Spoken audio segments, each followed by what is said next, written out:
Imhotep, l'homme venu au monde en paix. C'est donc la signification de son nom, un titre approprié à son caractère. Entre sa naissance en paix, sa vie qui a rendu la paix aux gens et sa mort, qui était de même calme en paix. Il a quitté son monde sans laisser aucun monument approprié à lui. Pourtant, il est le seul dans l'histoire ancienne à porter ce titre.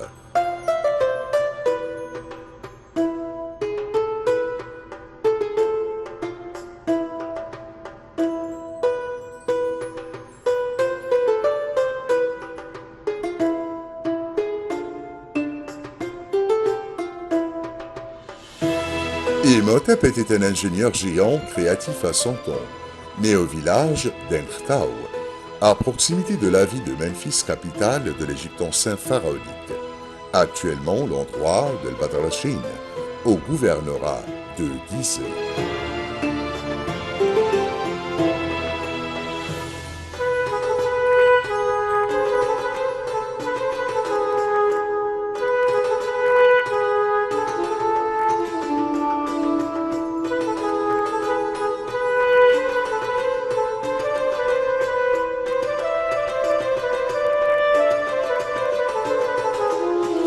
Né le 16 du mois Abib, troisième mois de la saison de récolte, qui convient à la calendrier actuelle le 31 mai.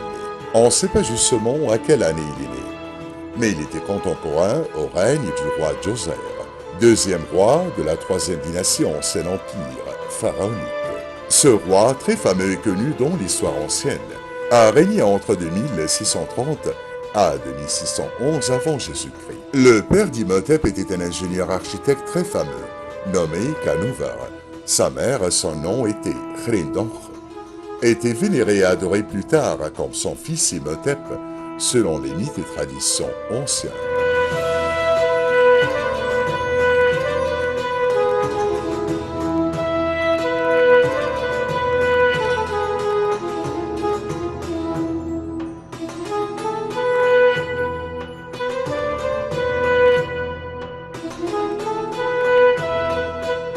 Imhotep a réussi à occuper sa position supérieure au palais royal, car il était parmi la minorité qui sait lire et écrire, et qui formait 1% de la société tout entière.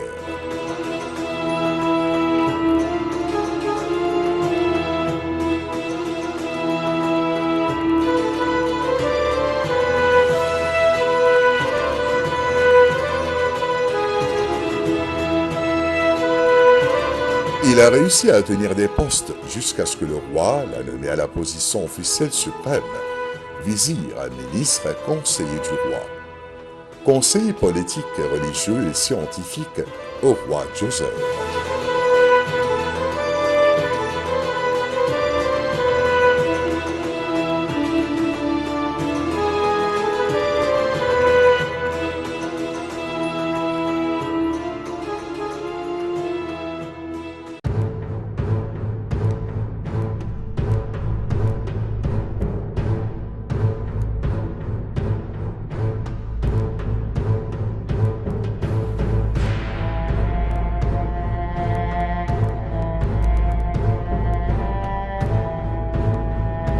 Et lorsqu'il a érigé la première pyramide construite au monde, dédiée au roi Djoser à Saqqara, il était donc nommé à la position suprême directement après le roi, Dieu sur terre.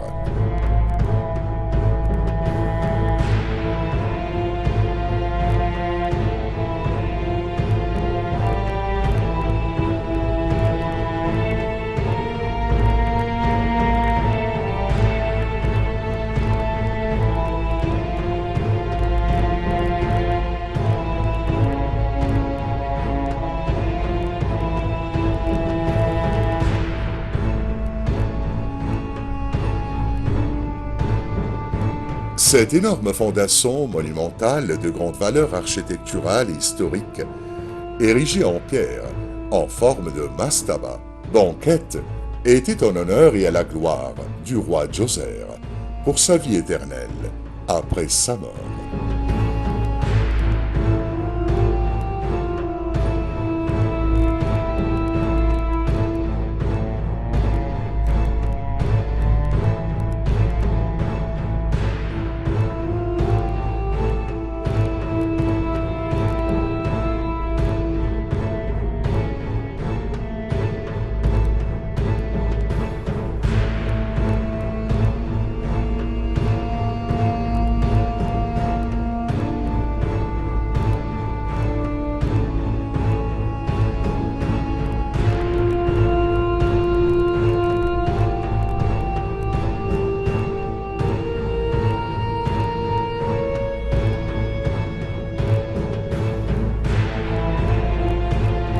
Selon les cultes et traditions anciens, nos ancêtres et les pharaons étaient habitués à enterrer les rois dans une tombe qui a pris cette forme pyramidale pour la première fois dans l'histoire grâce à l'architecte géant créatif. Il était donc le seul et le premier dans l'histoire à faire ce grand changement architectural. Pyramide à degrés sous forme de mastaba. Imhotep a débuté sa construction pour cette pyramide gigantesque sur 2 phases, pour un espace du temps de 20 ans. Au début, une petite pyramide, ensuite a élargi la construction pour avoir cette forme actuelle.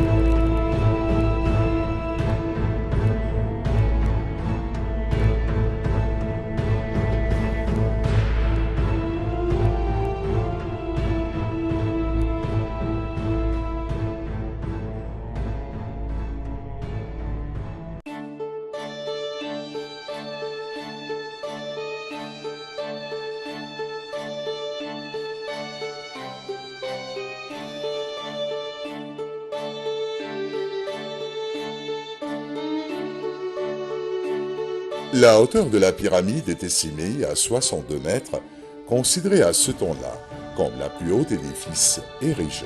L'apogée architecturale de ce géant ingénieur créatif réside qu'il a fallu 100 ans de sa construction pour ériger une autre pyramide plus grande par ses successeurs.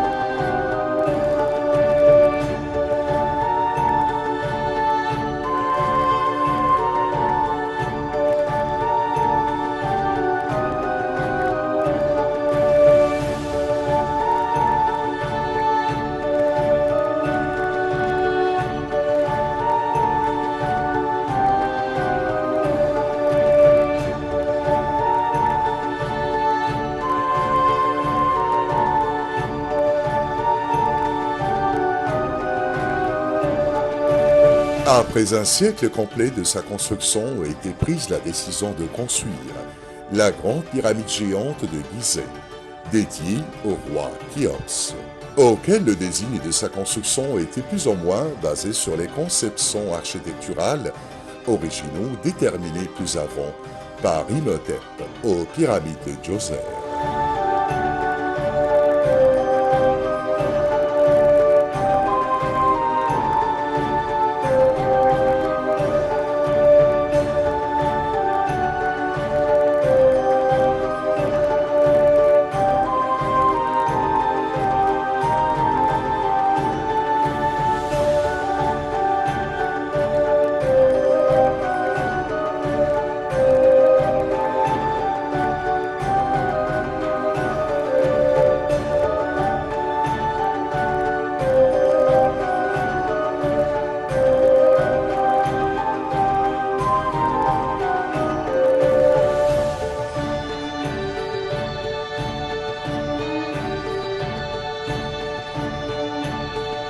Imhotep, dans sa construction de la pyramide, ne s'intéressait non seulement à la partie supérieure de la pyramide, apparue sur sol, mais il accordait une grande importance à la partie sous-sol d'enterrement, pour la protection de la momie du roi et ses mobiliers funéraires, de ne pas être ni pillés ni volés par les voleurs des tombes, dans son voyage éternel après sa mort.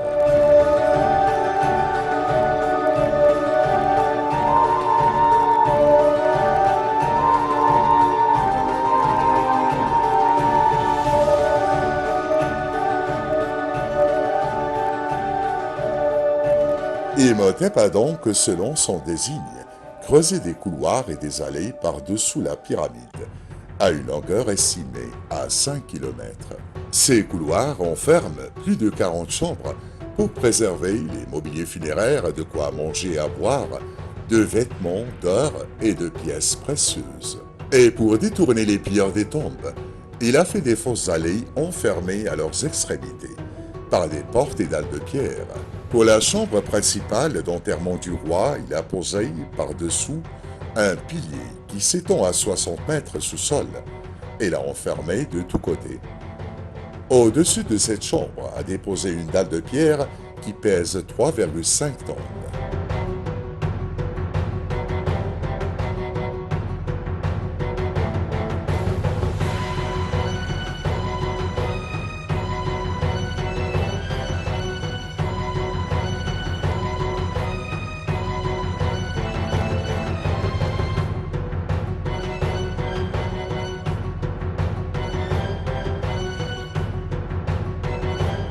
Imhotep s'est intéressé de même à la forme architecturale extérieure de la pyramide.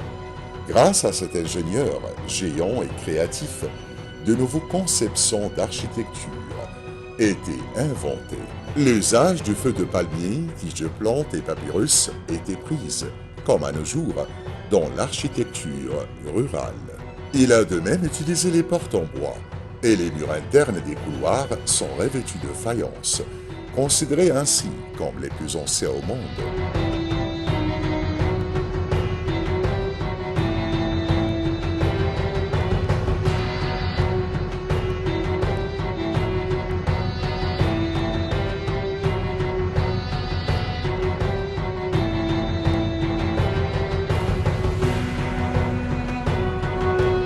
La technique de coller et déposer ces plaques de faïence est à travers des trous auxquels sont passés des fils en laine pour être attachés l'un à côté de l'autre. Un artefact antique de ce genre est exposé aujourd'hui au musée d'antiquité égyptienne au Caire.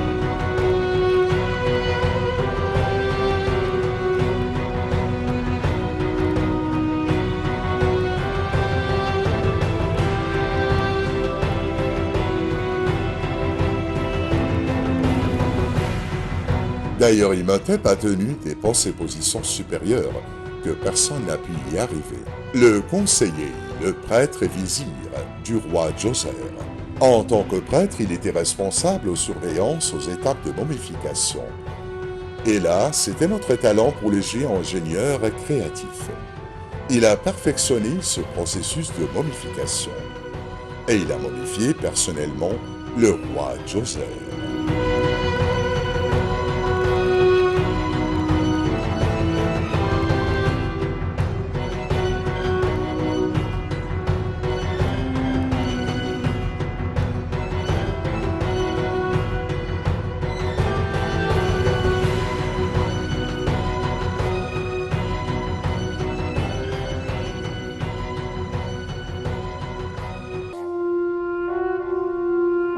Sa maîtrise de la médecine et d'anatomie était claire et a jailli pour les scientifiques et archéologues lors de la découverte de la tombe du roi Djoser en 1934 après Jésus-Christ.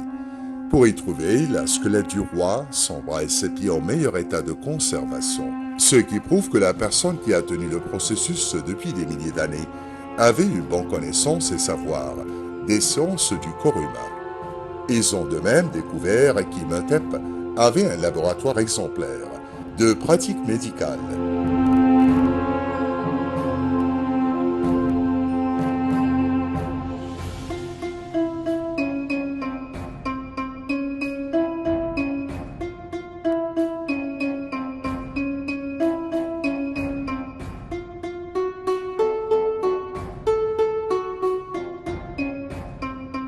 En 1990, Dr Zahi Hawass a découvert au pied des pyramides de Gizeh, il y a quelques mètres, un enterrement collectif des travailleurs égyptiens fondateurs des pyramides. Quelques squelettes découverts étaient ainsi envoyés au laboratoire spécialisé et mis en test sur les rayons X.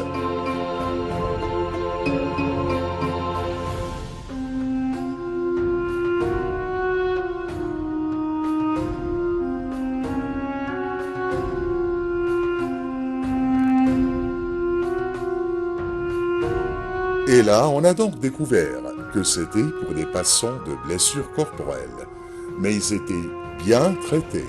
Des fractures de l'os de la main étaient soignées. Un pansement a été fait pour ces mains cassées.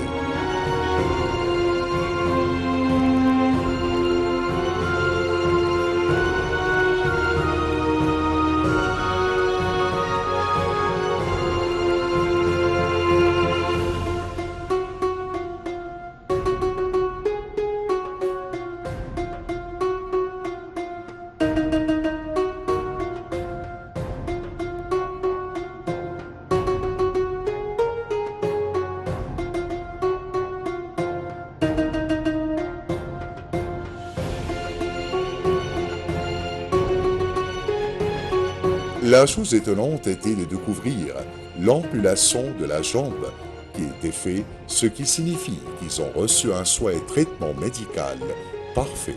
Mais ce qui a vraiment ébloui les scientifiques et archéologues, c'est de découvrir des patients qui ont souffert du cancer. Les chirurgiens égyptiens, nos ancêtres, étaient donc les premiers dans l'histoire à tenir des opérations chirurgicales au cerveau pour réduire leur douleur et leur souffrance.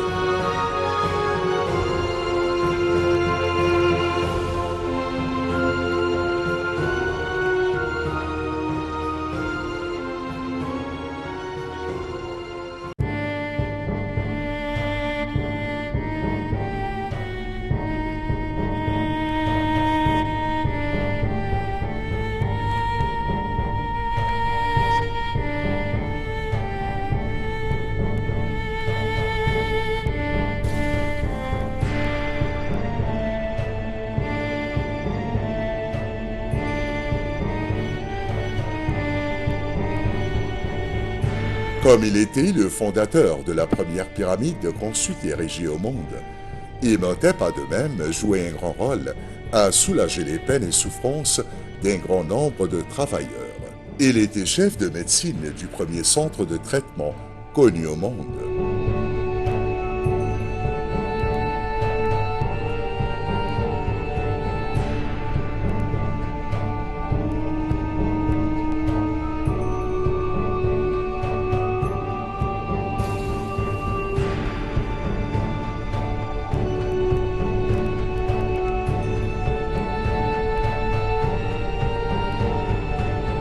À la manuscrit médical en papyrus d'Edwin Smith, considérée comme la plus ancienne et qui remonte à 1600 avant Jésus-Christ.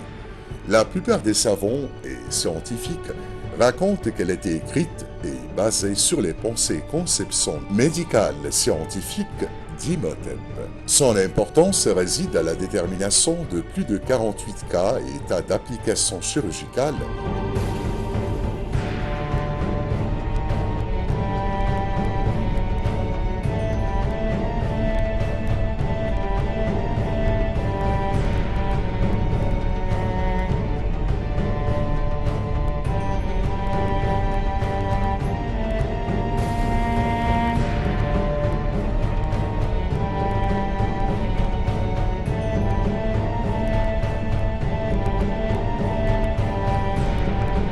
de détermination diagnostique primaire et secondaire, des symptômes de maladie, les moyens de traitement, et enfin de terminologie, de critique et de description. Tout ceci figure qu'Imhotep a pratiqué la médecine, mais aussi il était le pionnier à ce domaine, plus avant même d'Hippocrate, nommé le père de la médecine. Il a de même fixé les lois morales de la médecine, avant Hippocrate. Sa locution célèbre « Ne te moque pas de la personne malade ou handicapée, ni de la personne qui a perdu sa vue, ni du malade mental, son esprit est avec Dieu. »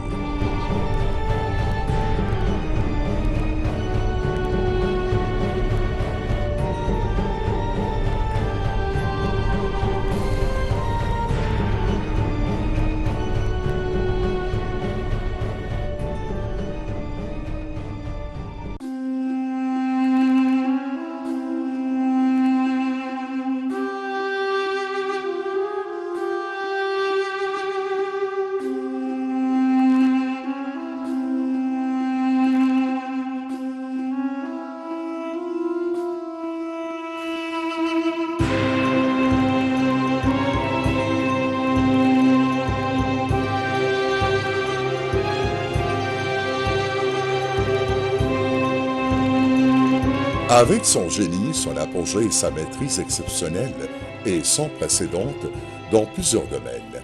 Pourtant, les artefacts antiques trouvés pour lui le présentent assis en train de lire un papyrus.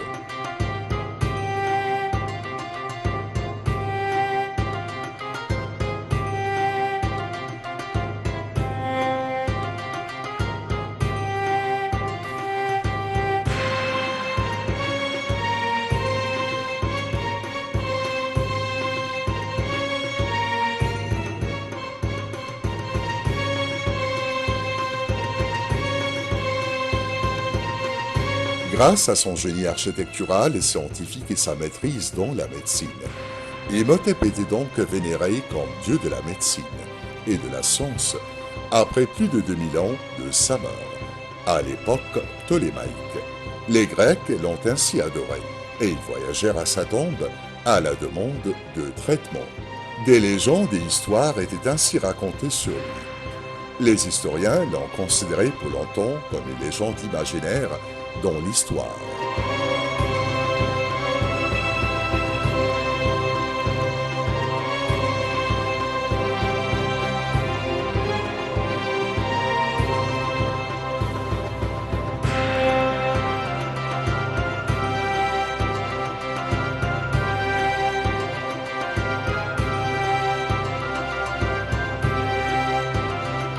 Cependant, et après tant de siècles passés, le grand succès de son histoire légendaire s'est dévoilé, avec le déchiffrement de la palette de Rosette, pour ouvrir ainsi la voie à lire et comprendre l'écriture hiéroglyphique qui était avant la découverte obscure, tout au long de l'histoire.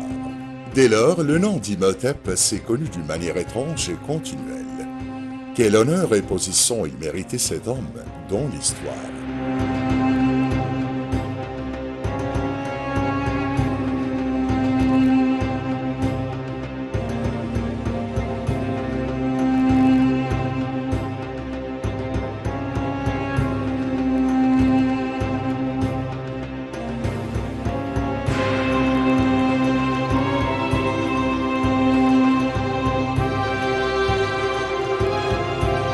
En 1926, l'archéologue Roussel-Sil a découvert la base d'une statue du roi Djoser, gravée en relief le nom d'Imhotep, avec ses titres de position suprême que personne n'a pu atteindre tout au long de l'histoire. Le conseiller du roi de la Haute-Égypte, le premier suivant le roi de la Haute-Égypte, fondateur du palais gigantesque, directeur du Grand Palais.